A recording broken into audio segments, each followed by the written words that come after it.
Buenas tardes, ¿cómo están? El día de hoy vengo a hablar sobre Porfirio Díaz y el porfiriato. Este fue un periodo de tiempo que comprendió en México desde 1976 a 1911 y es un ejemplo bastante bueno de cómo en una dictadura militar se puede combinar la modernización y crecimiento económico con autoritarismo político. Pero para entender un poquito más esto, vamos a empezar con un pequeño contexto histórico de cómo se llegó a esta dictadura tan larga y que trajo tantos debates. Bueno, después de 1821, la independencia de México, el país atravesó por una fuerte inestabilidad, ya que debido a que había un constante flujo de guerras civiles, luchas entre conservadores y liberales, eh, una inestabilidad económica y política e incluso un intento de intervención francesa. Porfirio Díaz, por otro lado, era un militar liberal que peleó contra la intervención francesa y lideró un levantamiento contra Sebastián Lerdo, que en ese entonces era el presidente de México.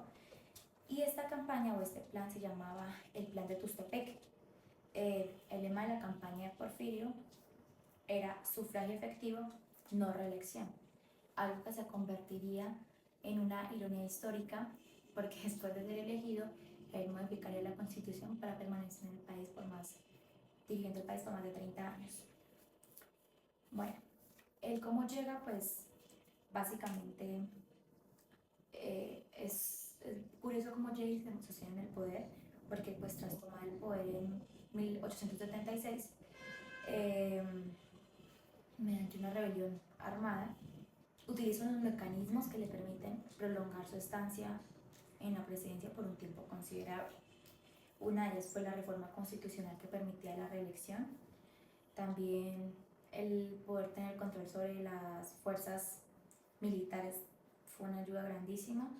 La manipulación constante en las elecciones, la represión a opositores y las alianzas con élites económicas, que más adelante miraremos qué tanto ayudaron a esto. Hablaremos de las características del régimen de Porfirio Díaz.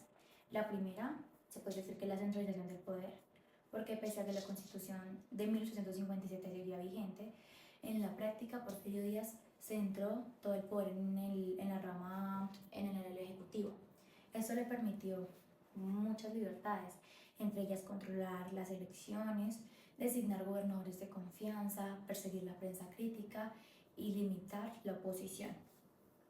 Por otro lado, trajo desarrollo económico y esto le permitió al país avance ferroviario, urbanización, modernización, crecimiento en el sector de minas de cobre y la integración al mercado internacional.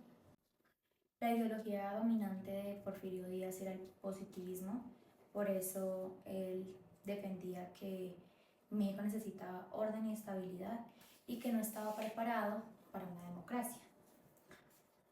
Otra de las características del gobierno fue la desigualdad y la represión, porque pues al parecer el desarrollo económico no llegó para todo el mundo, ya que habían grandes concentraciones de tierras, había despojo a comunidades indígenas y desde luego había desigualdad salarial.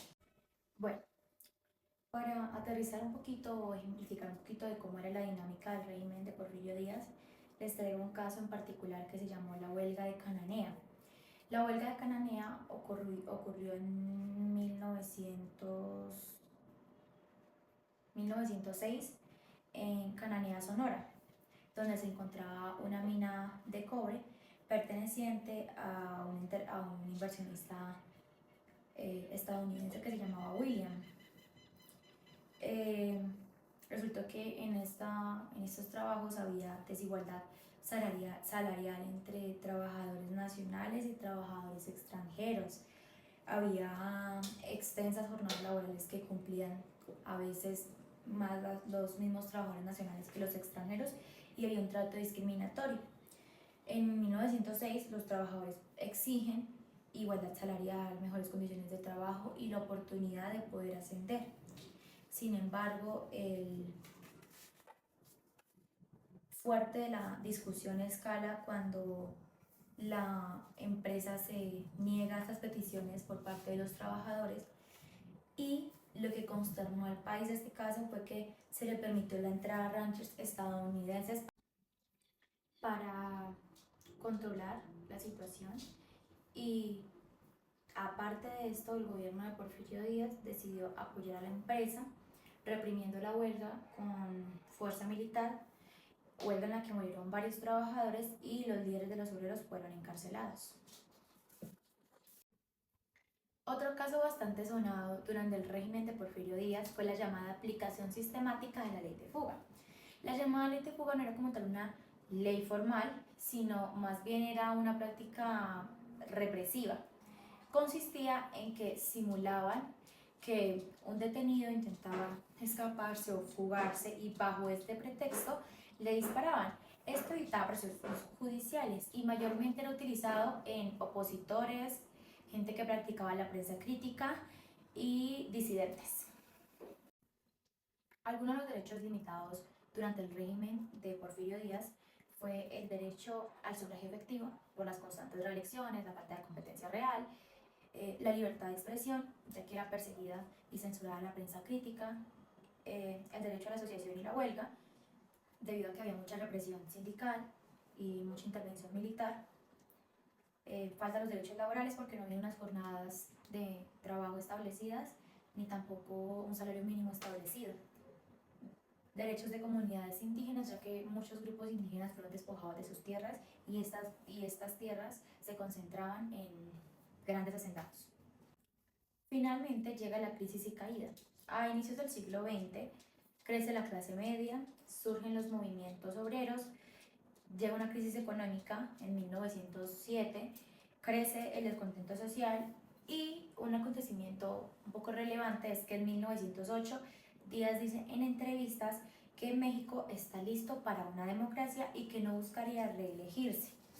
Es entonces cuando aparece un personaje que se llama Francisco Modero, quien compite electoralmente contra Díaz. Pero nuevamente vuelven a haber una serie de irregularidades en las elecciones y en 1910, con todas las situaciones que venían sucediendo, finalmente estalla la Revolución Mexicana. Seguido de esto, en 1911, Porfirio Díaz renuncia y se exilia en Francia. El porfiriato nos demuestra que el crecimiento económico no siempre garantiza justicia social ni legitimidad democrática, porque Porfirio Díaz logró, si bien logró estabilidad, crecimiento y modernización, también dejó un país con desigualdad extrema, represión política, falta de democracia y las bases estructurales para una revolución.